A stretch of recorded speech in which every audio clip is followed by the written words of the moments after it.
Hey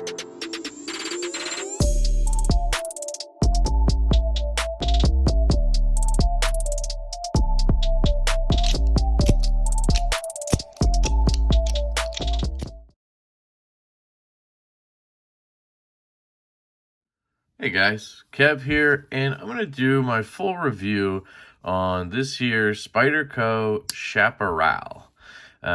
This is a knife that I got in the last few weeks. I think it's been 2 or 3 weeks now. I bought this off of Knife Swap, my preferred place to get knives other than from friends or retailers, I guess.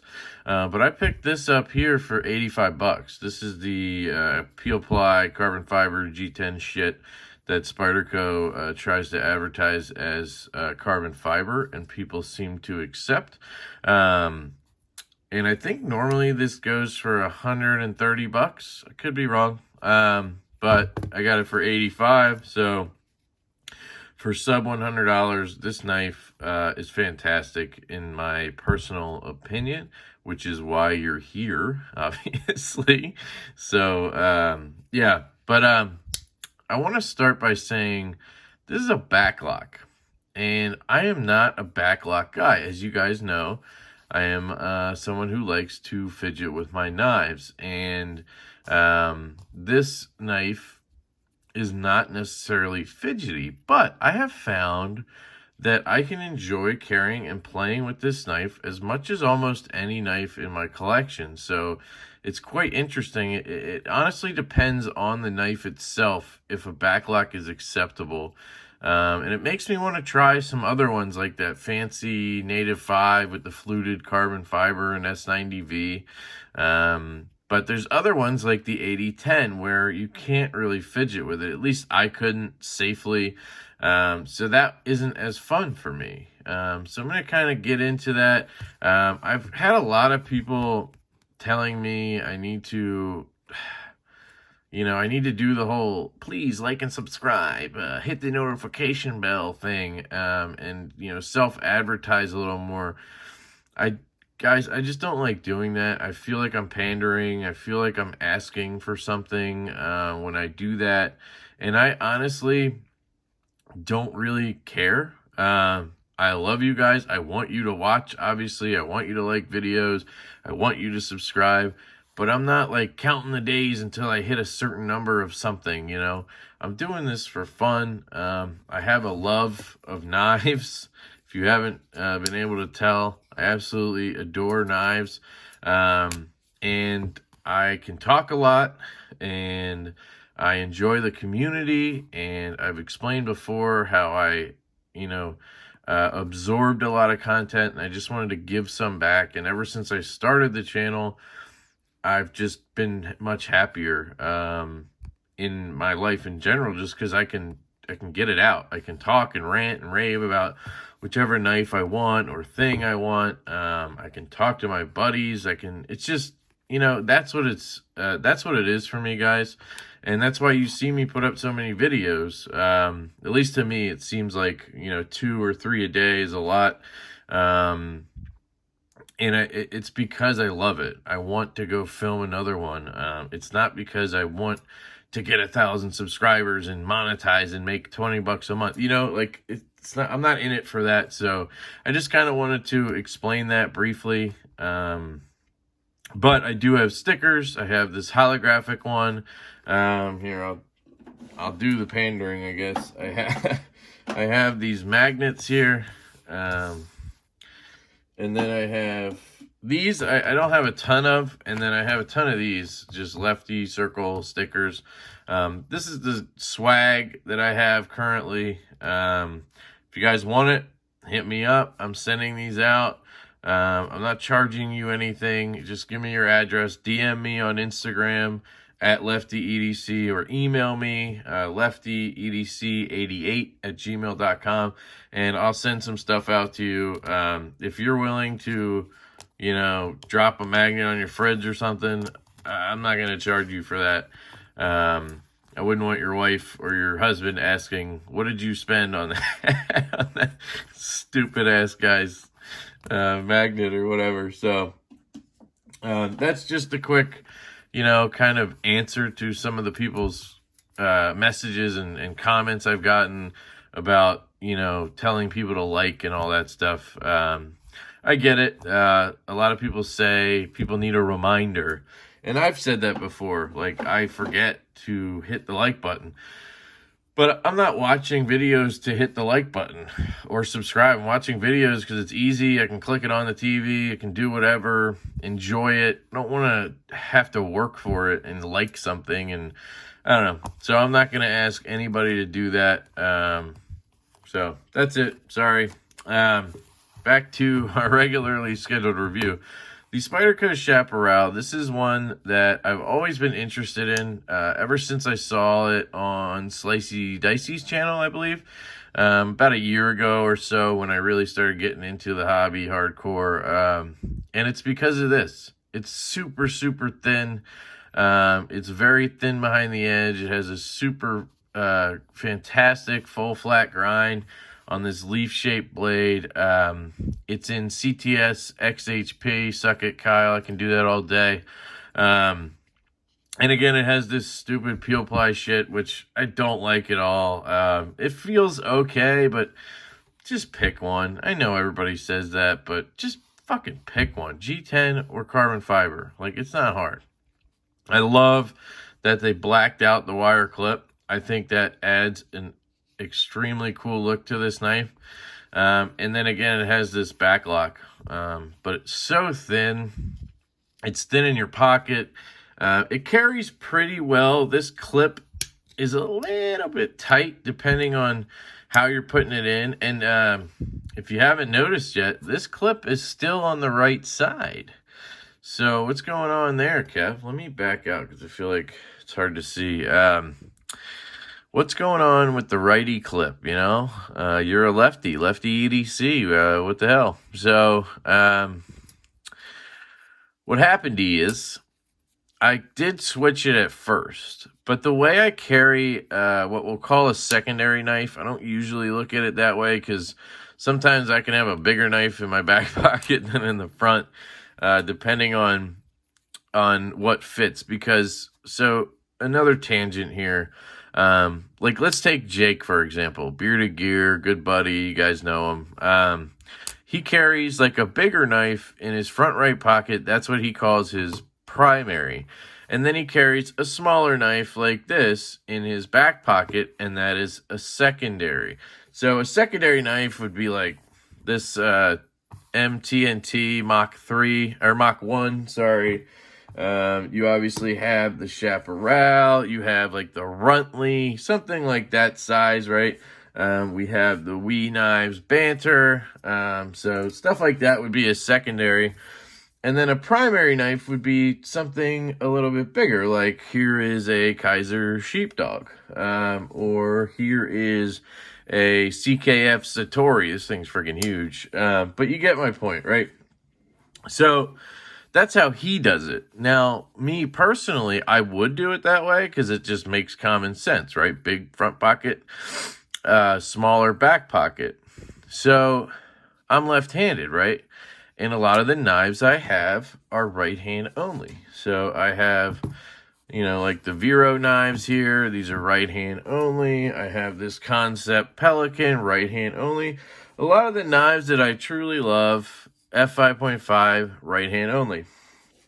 So now it makes my decision process a little different, because the way I organize my pockets is my front left pocket is my primary knife, but it also needs to be a knife that I can carry left-handed. So it's not always the same every day. But for example, yesterday I carried my Mini Impulse. And this has a minimal flipper tab. It doesn't have anything sticking out, right? So this is okay in my front left pocket. But if I have a knife like, say, the Bug Out, right, which I can flip the clip on, or even my Microtech Bounty Hunter here, Ultratech Bounty Hunter, I have the clips on the left side. So naturally, because I carry my primary knife in my front left pocket, these would be the knives that go in there. Because why am I going to put a knife that's righty only in that pocket. I'm carrying it in the left pocket, right? That seems silly to me. So if I'm carrying something that is left-hand carry, that will go in my front left pocket. And then exceptions to that are like sometimes this knife, again, because it doesn't have a pocket pecker right-handed, or the F5.5 here, this doesn't have a flipper or anything. It has a hole for deployment. It doesn't even have studs. So there's not anything that's going to like catch in my pocket and open it up. So carrying this in my front left doesn't bother me at all. But whenever I carry a knife like this, it has these studs, and I could easily open this in my pocket. At least I feel that way. It's not really a deep carry clip. This knife would go in my back left pocket. So even though it's small, or it's bigger than this knife, it goes in the back left and this goes in the front. It's just kind of a weird way of looking at it. I'm not explaining it very well, but that's kind of my process there. So if at all possible, a lefty carry knife will be in the front left, and then the righty dedicated knife will be in my back left, because in your back left pocket, the blade is against the seam. So basically you're carrying this righty in your back left. So that's how I carry this knife. That is why I left the clip on the right side, or reversed it back, because it just was more comfortable that way. I also have carried this in my fifth pocket in my jeans, and same story there. That is the right hand pocket. So why flip the clip and then have it the wrong way in the pocket? So that was my theory there. Sorry for the 5-minute ramble there, but it kind of explains my thought process on carry a little bit. So the Chaparral here, let's just take a look at it. It's an absolutely stunning looking knife in my opinion. It's a really cool leaf-shaped blade, and then this kind of just swell of a handle all the way back to the end here. And then you have ergonomically just a dream here. My fingers fit absolutely perfectly into this handle here, and I never hold it like this. This is weird. Spyderco's, I always just go right up into the choil. I think most people do. If I want to put my thumb back and use the jimping right here, I can. I don't particularly like the placement of it because my thumb really is up here, but I'm locked in enough on this that it doesn't really matter. I've used this for some kind of precision cutting like this. I ship a lot of stuff because of the channel. I ship knives daily pretty much, and I cut out the labels after I print them, right? And this is the type of knife I like to use for that task, and I've done a lot of that with this. I also cut up some kiwi with this for my daughter. She's 7 months old. We're trying out different foods, and any chance I can get to kind of get in there with the knife, I do. And this CTS XHP,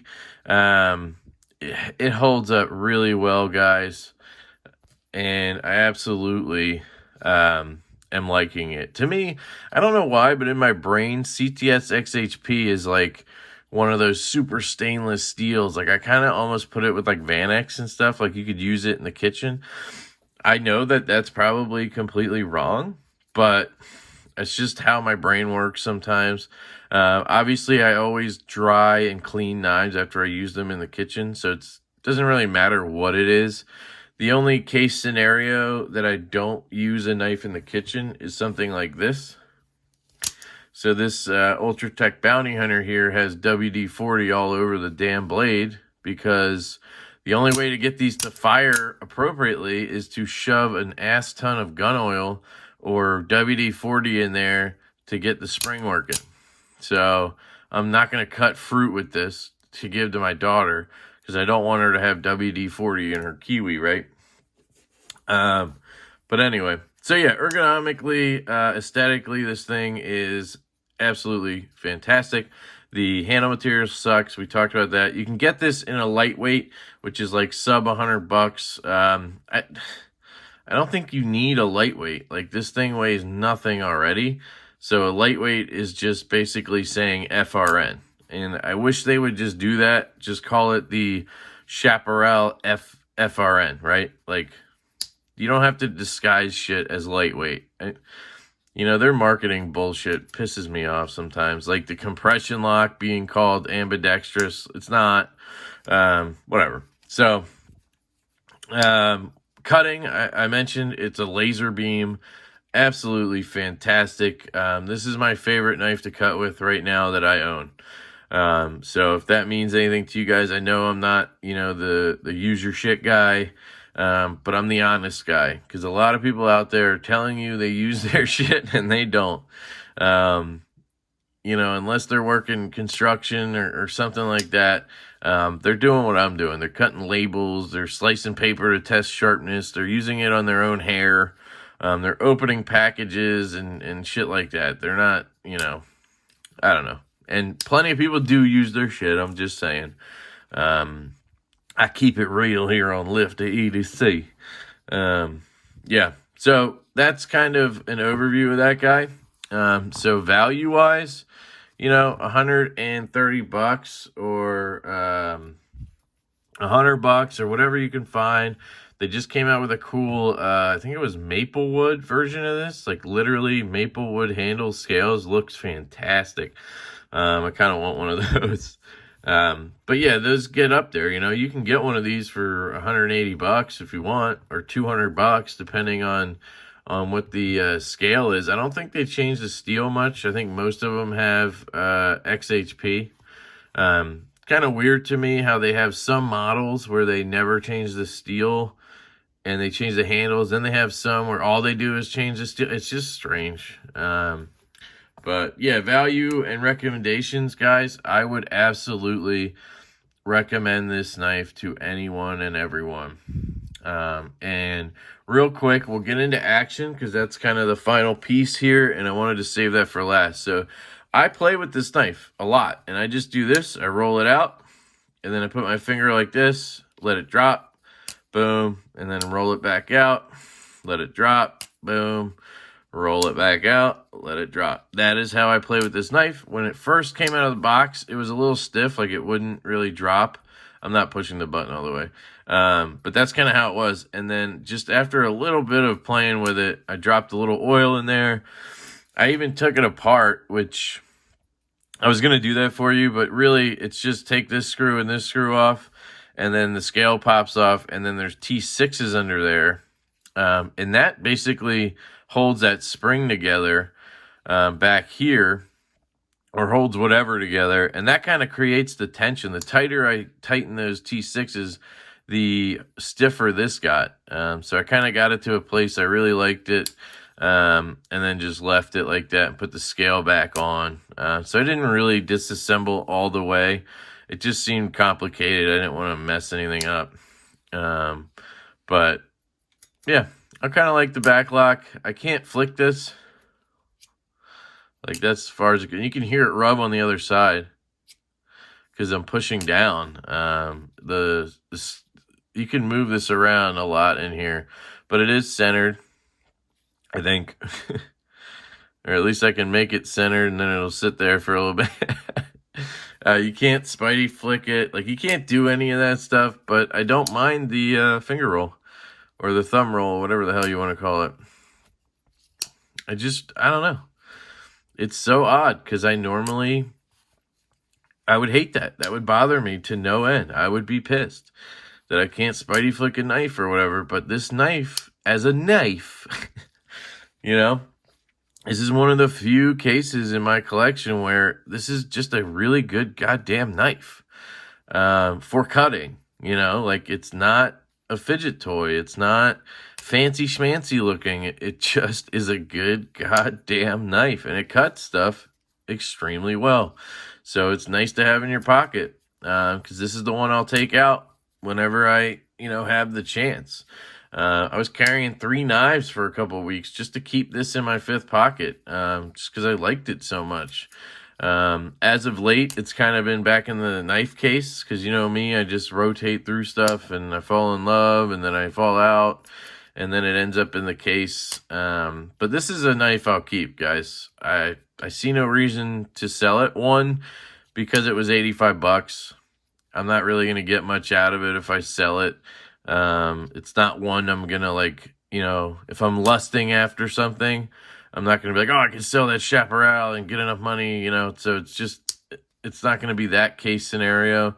And then I really like it. So it's just going to stick around. It's going to be a user for me for sure. All my knives are, but this one's going to get used a lot. And maybe one day I'll pass it down to my kid or something. I think this is a really good knife for somebody with smaller hands, because you don't have a huge grip or anything. You have a relatively small blade length. I don't know what the length is. Does this thing have a ruler on it? Hey, look at that. You guys want specs? Here we go. We're going to get some specs on Lefty EDC. Sorry, I'm a douchebag. 2. I don't know. 2.3, 2.4 on the cutting edge, I guess. And then you have, what, 3 inches on the blade length. So, and overall, your OAL is 6 1/4, a little over 6 1/4 ish, 6.5 we'll call it. How about that? 6.5. God, this is why I don't do specs, guys, because I have OCD. I'm gonna sit here all day making sure that spec is perfect. Like, I just can't do it. But there's a couple for you. And the blade stock is absolutely thin, guys. This is the thinnest I've ever seen on a knife.